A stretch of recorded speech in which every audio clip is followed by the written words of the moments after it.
Assalamualaikum warahmatullahi wabarakatuh. Perkenalkan, nama saya Amirullah Usman Halapsi dengan NIM G002129. Saya berasal dari kelompok 4. Sebelumnya, mohon maaf telah mengganggu waktu Mas dan Mbak Aslep. Jadi saya akan membacakan laporan inhal saya. Untuk inhal ini sendiri, soalnya itu jelaskan anatomi dari perineum. Eh, Yang pertama, lokasi dan batasan perineum. Perineum adalah area yang terletak di antara batas anteriornya itu simfisis pubis atau persambungan antara kedua tulang pubis. Terus batas posteriornya sendiri itu anus atau lubang di akhir saluran pencernaan. Yang ketiga ada batas lateralnya. Lipatan kulit di kedua sisi yang dapat meliputi bagian dalam paha.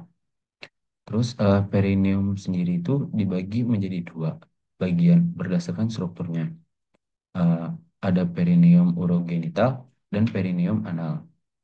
Dua bagian-bagian perineum. Yang A, perineum urogenital. Bagian ini berfungsi untuk mendukung struktur organ reproduksi eksternal dan saluran urin.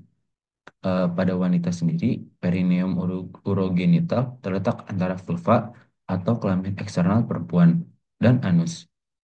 Eh, Pada area ini terdapat struktur seperti labia majora, labia minora, klitoris, serta pintu masuk vagina.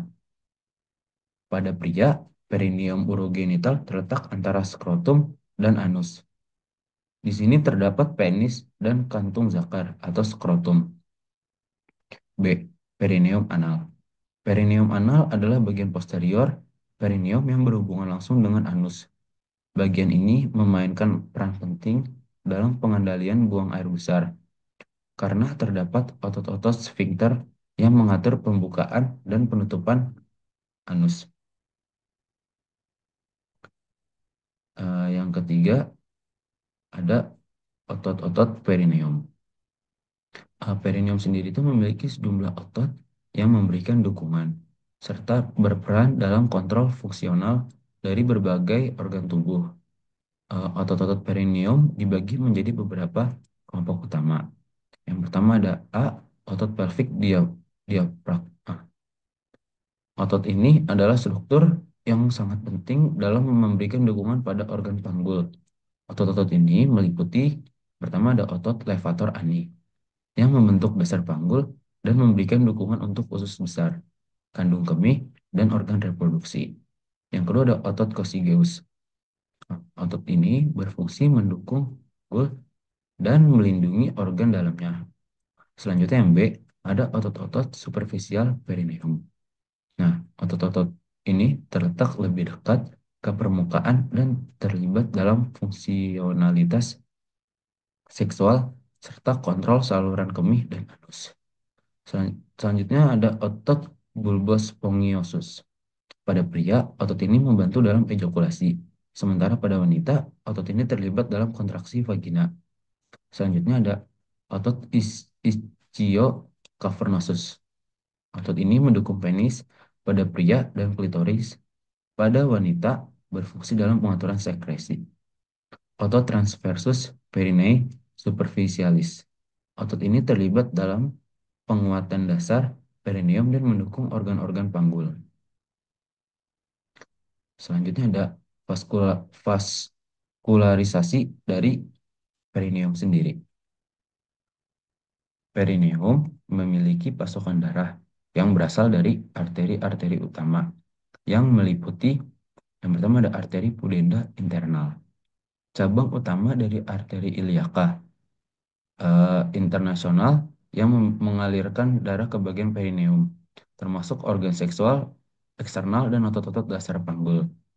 Arteri perinealis, cabang dari arteri pudenda internal yang menyuplai darah ke bagian bawah perineum.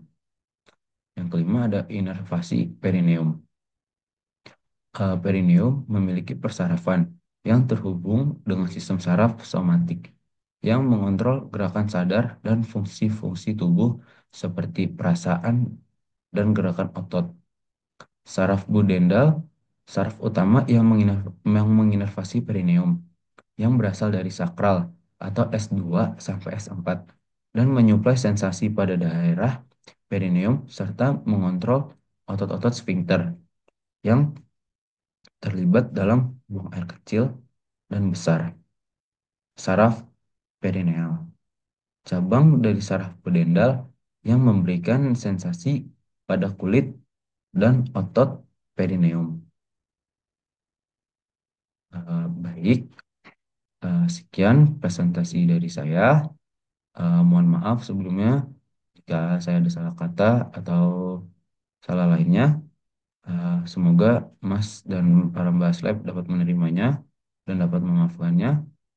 Saya akhiri presentasi ini. Kurang lebihnya mohon maaf. Wassalamualaikum warahmatullahi wabarakatuh.